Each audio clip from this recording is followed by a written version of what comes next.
আরে ইহুদি নাসারা তো খারাপ জানাই কথা, এটা তো কাফের, এটা আল্লাহ মালউন, এরা মাগদুব আলাইহিম, এরা দাল্লিন। এরা আল্লাহ বলছে আমরা এদের পতন কামনা করি না, এদের পতনের জন্য প্রয়োজন সর্বকিছু করা দরকার।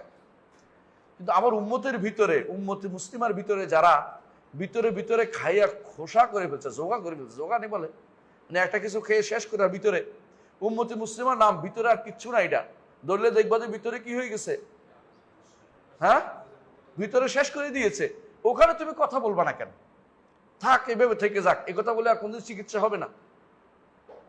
তোমার ক্যান্সার যদি কারো থাকে, সে যদি বলে থাক উপরে দিয়ে তো দেখতে ভালোই দেখা যাচ্ছে, তাহলে সে কোনদিন আর চিকিৎসার পথ দেখবে না, চিকিৎসা পাবে না সে কোনোদিন, সে এমনি মরে যাবে। এটা উম্মতে মুসলিমের দায়িত্ব না এটা বোঝা যে এভাবে মানুষকে একটু অম্ভাবে রেখে দেয়া। এই যে যারা দাওয়াল ইসলাম থেকে বেরিয়ে যাচ্ছে, এই কথাটা আমাদের মনে রাখতেই হবে সবচেয়ে বেশি। এটা দুর্ভাগ্যবশত কিছু মানুষ এটাকে কোনোভাবেই এটা বললে বলে যে উম্মতে মুসলিম বহুত ভাগ হয়েছে, আপনি আর ভাগ করেন না। আমি তো ভাগ করি নাই, ভাগ তো হয়েই আছে। আমার দায়িত্ব হচ্ছে প্রকাশ করে ভাগটাকে বন্ধ করা। আমার দায়িত্ব এটার উপর দিয়ে প্রলেপ দিয়ে লুকিয়ে ফেলা নয়। আমার দায়িত্ব এদেরকে শুদ্ধ করা। যদি শুদ্ধ না হয় তাহলে এরা ওদেরই দোষর। যেই গোষ্ঠী মনে করতে পারে যে তাদের ইমামরা গায়েব জানে, যেই গোষ্ঠী মনে করতে পারে তাদের ইমামরা দুনিয়ার সবকিছু করতে পারে, তাদের ইমামরা পেটের সন্তানের খবর জানে, আগামী দিন কি হবে তা জানে, তাদের ইমামরা এই করতে পারে সেই করতে পারে, দুনিয়ার সব তাদের ইমামদের দ্বারা দুনিয়া সবকিছু পরিচালিত হচ্ছে, ওই গোষ্ঠী মুসলিম কোনদিন ছিল? ওই গোষ্ঠী কি মুসলিম ছিল? শুধু মুসলিম দাবি করলে তো হবে না। আরো একটা অতিরিক্ত জিনিস যোগ হচ্ছে, এরা আমাদের সালাতে তো পড়ে না, কেবলার দিকে ফিরে, ঠিক আছে, সালাতটা তো আমাদের না। ওদের সালাত কি আপনি দেখছেন? ওদের আজানের মধ্যে কি বলে বুঝেন? ওযুটা কি বলে বুঝেন? ওরা কোনোদিন পা ধোয় না। মোজা থাকলে মোজার উপরে মশাই করে না, মোজা খুলে পায়ের উপরে মশাই করে, খালি পায়ের উপরে। ও ওযু হয় কিনা? ও ওযু কিভাবে হবে আমাকে বলেন? এ ওযু হওয়ার কোনো সুযোগ নাই, তাহলে ওযু হয় না। সালাতে আসেন, আজানটা আসে, আজানে কি বলে জানেন? হ্যাঁ, আশহাদু আন্না আলিয়ান ওয়ালিউল্লাহ। তারা তো এটা বাড়াইলো আল্লাহর এই আজানের ভিতরে, এর ভিতরে কথা বলার অধিকার কে? আপনি যদি বলেন যে না থাক, তাহলে এইভাবে চলতে থাকো, আর কোনো কথা বলার আমার দরকার নেই। এটাই বলবেন আপনারা সারাদিন, বলবেন যে এটাই বলেন যে চুপ থাকেন, চুপ থাকেন। আমরা চুপ থাকি আর পৃথিবী ধ্বংস হয়ে যাক। ইমাম আহমদ ইবনে হাম্বলের কাছে এক লোক এসে বলতেছে, ইমাম আমি সিদ্ধান্ত নিয়েছি কারোর বিরুদ্ধে কিছু বলবো না, গীবত হয়ে যাচ্ছে, আমি শেষ, আমি সেই। ইমাম বলে তুই চুপ থাকিস, আমিও চুপ থাকি, আর পৃথিবী আল্লাহর দিন গোল্লায় যাক। কোন চিন্তা করছো তুমি? অবশ্যই তোমাকে হক কথা বলতে হবে। আল্লাহর দিনের বিরুদ্ধে কেউ কথা বলছে, আমি চুপ থাকলে হবে না। আহমদ ইবনে হাম্বল একটা কথা বলছে, উনি কে? খলিফাতুল মুসলিমিন, যে কোরআন সৃষ্ট, এই মাসলা তার ভুল দিয়েছে একটা মাসালা, এই কোরআন সৃষ্টির মাসালা, এটা ইমাম আহমদ ইবনে হাম্বল এর বিরুদ্ধে পর্বতপ্রাম দাঁড়িয়েছে। আজ পর্যন্ত সবাই স্বীকার করে আহমদ ইবনে হাম্বল যা বলছে তা ঠিক ছিল। কিন্তু শিয়ারা কোরআনকে সৃষ্ট এখনো বলে, জানেন আপনারা এটা? শিয়ারা কোরআনকে সৃষ্ট বলে। শিয়ারা কোরআন একটা আয়াত বলে যে এই কোরআন সেই কোরআন না যেটা মুসাফে ফাতেমার উপর যেটা নাজিল হয়েছে সেটা, ফাতেমার কাছে যেটা ছিল এটা না, এটা আয়েশার নাউজুবিল্লাহ, হ্যাঁ, হাফসা দুইজনে মিলে এটাকে জমা করছে, ইত্যাদি ইত্যাদি কথাবার্তা। এরা এটার মধ্যে লাইসা ফি হারফুম মিনাল কোরআন, কোরআন এক হরফ নাই বলে এটার মধ্যে, নাউজুবিল্লাহ। এরা কোন মুসলিম হইতে পারে? যদি বলেন যে এটা এদের লোকেরা বলে মিথ্যা কথা বলছে, বলে, এরা আপনার কাছে প্রকাশ করে না। কেউ কেউ বলে যে উনি তো এটা বলছে এটা বলছে, সবগুলো তাকিয়া নীতি বুঝেন? তাকিয়া নীতি হচ্ছে আপনাকে যদি একবার ঠকাইতে পারে তাহলে স্বয়ং আলীর সাথে মুসাফা, 2 বার ঠকাইলে মুহাম্মদ সাল্লাল্লাহু আলাইহি ওয়াসাল্লামের সাথে মুসাফা, 3 বার ঠকাইলে আল্লাহর সাথে, আল্লাহ তো উপরে মানে না, আবার আল্লাহর সাথে মুসাফা করছে। আল্লাহর সাথে কি মুসাফা করবে? কি সোয়াবিটা? ওদের বইয়ের মধ্যে তাকিয়াতু দীনি ও দীনি আবাই, তাকিয়া হচ্ছে আমার দিন, আমার বাপ দাদার দিন। হ্যাঁ, এ নাকি জাফর সাদেক নামে মিথ্যাচার করতেছে। এবং তারা বলে তাকিয়া, যে ব্যক্তি তাকিয়া করবে না সে ব্যক্তি শিয়া হইতে পারবে না, আমার শিয়ার দল না, আমার শিয়া অন্তর্ভুক্ত হইতে পারবে না। এই তাকিয়া অর্থ কি? তাকিয়া অর্থ আহলে সুন্নতকে কোনো একটা কথা দিয়ে ধোঁকা দেয়া। তাকিয়ার মূল কথা হচ্ছে এটা, আহলে সুন্নতকে যে কোনো কয়টা কথা দিয়ে ধোঁকা দেয়া। এটা যাদের দিন, ওদেরকে আপনি কিভাবে ভালোবাসতে পারেন আমাকে বলেন? 500 বছরের বেশি সময় ধরে তারা 500 বছর বেশি সময় ধরে তারা একটা রাষ্ট্র দখল করে আছে, ইরান রাষ্ট্র দখল করে আছে, পুরো এলাকাটা দখল করে আছে। এগুলি তো আহলুস সুন্নাহর জায়গা। এখানে ইমাম তিরমিজি, ইমামরা, সমস্ত ইমামরা, আবু দাউদ সিজিস্তানি, এখানে বড় বড় ইমামরা সবই এলাকার। রাসূলুল্লাহ সাল্লাল্লাহু আলাইহি এলাকার প্রশংসা করেছেন, লাউকান আদ-দীন ইনদা সুরাইয়া লা না লাহু রিজালুম মিন আবনাই ফারিস। এই এলাকার প্রশংসা করেছেন। আর এই এলাকা দখল করে রাখছে এই কিলাব দুনিয়া, দুনিয়ার কুকুরগুলো। কুকুর হচ্ছে নিকৃষ্ট। রাসূলুল্লাহ সাল্লাল্লাহু আলাইহি ওয়াসাল্লাম খাওয়ারিজদের কুকুর বলছে, অথচ খাওয়ারিজরা মিথ্যা কথা বলতো না। খাওয়ারিজরা শুধু রাষ্ট্রের বিরুদ্ধে বেরোতো, মারামারি করতো, কিছু পাওয়ার আশা করতো, তারা নিজেরা কর্তৃত্ব করবে, এটার উদ্দেশ্য ছিল। কিন্তু এরা তো মানুষ মেরেছে। 4টি রাষ্ট্র শেষ করে দিয়েছে ওরা। ইরাক তো শেষ করে দিয়েছে, ইরান তো আগে শেষ করছে, তারপরে শেষ করছে আমাদের সিরিয়া, তারপরে করেছে ওমান, ইয়েমেন, এরপরে লেবানন। আমাদের দেশগুলি শেষ করে দিয়ে তারা এখন আমাদের কাছে সিম্পেথি চাচ্ছে। কিসের সিম্পেথি করবো আমাকে বলেন? আগে দাওয়াল ইসলাম আছে কিনা তার মধ্যে একটু দেখতে হবে তো আপনাকে। তারা বিশ্বাস করে কোরআন বিকৃত, আমাদের একটি হাদিসও তারা মানে না। বুখারী, মুসলিম, আবু দাউদ, তিরমিজি, নাসাঈ, ইবনে মাজাহ একটা হাদিসও মানে না। এই হাদিসগুলি তারা কোনোভাবেই মানবে না, আমল করবে না। এই হাদিস মানলে যে তারা আবু বকর ওমরকে মানতে হয়, এই হাদিসগুলি তারা মানে না। তারা সাহাবায়ে কেরামকে কাফের বলে। মাত্র 3 জন ছাড়া সব কাফের, নাউজুবিল্লাহ। কেউ বলে 10 জন, সর্বোচ্চ 10 জন তারা হিসাব করে, এর বাইরে বাকিগুলি কাফের বলে।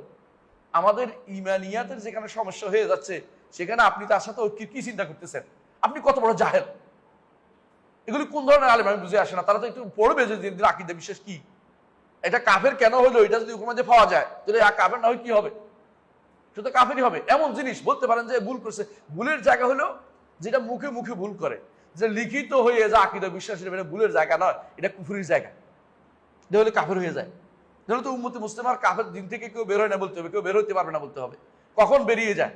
যখন এটাকে আকীদা বিশ্বাস হিসাবে স্থান দেয়, এটাকে লিখিত হইয়া যায়, এটা তাদের নীতি হইয়া যায়, তখন এটাকে আর অন্যটা করা যায় না। কাদিয়ানীরা কেন কাফের? তারা কি নামাজ পড়ে না? কিবলামুখী হয়ে সালাত আদায় করে কিনা? সালাত পড়ে কিনা? জবে করে কিনা? কার নামে জবে করে? আল্লাহর নামে তো জবে করে। সমস্যা এক জায়গায়, শুধুমাত্র কি শেষ নবী মানে না, রসুলকে নবীও মানে, শেষ নবী মানে না, এমনকি রসুলকে বড় নবীও মানে। কি মানে না? বলে যে এইটা হচ্ছে ওনার ছায়া নবী। এতেই কাফের। কাদিয়ানরা কবর পূজা করে না,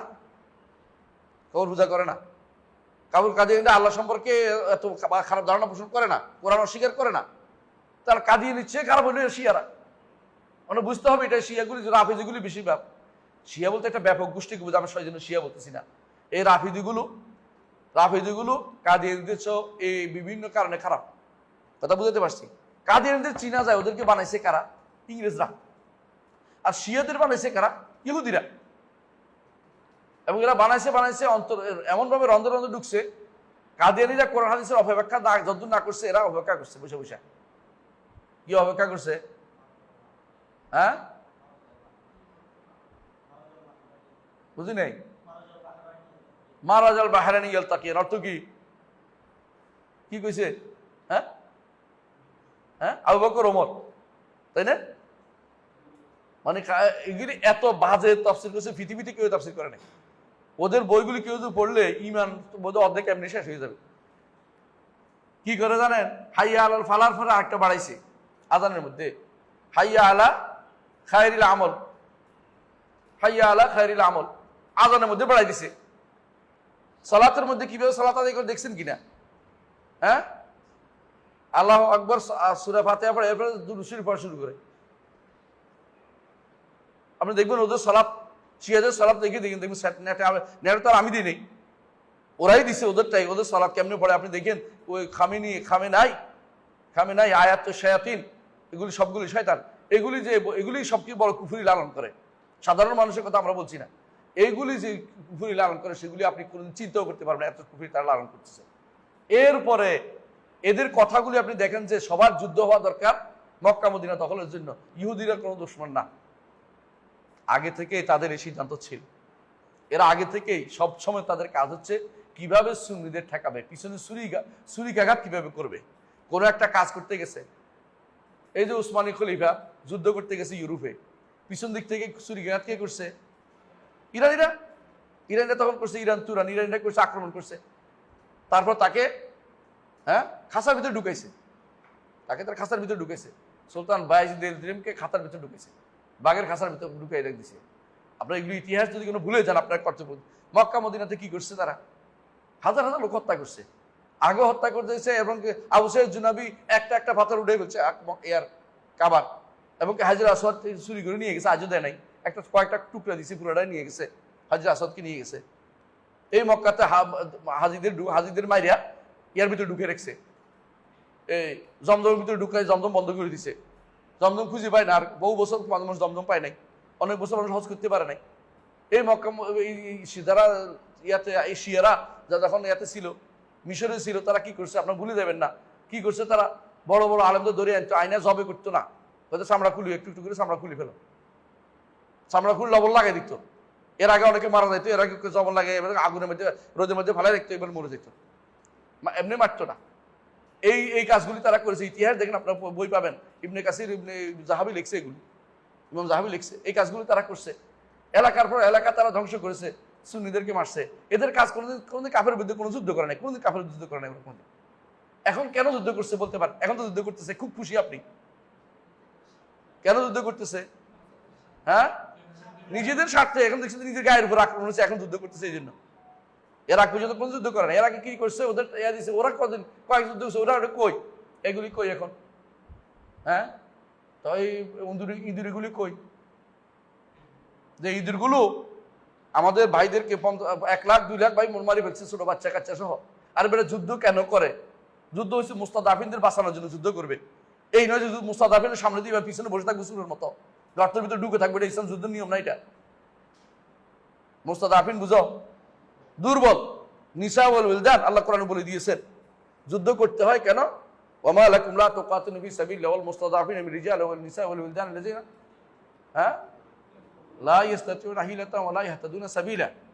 যারা কোনো পথ পায় না তাদেরকে বাঁচানোর জন্য যুদ্ধ করতে কইছে। এদেরকে মারিয়ে দিয়ে আমি যুদ্ধ করতে বলছি।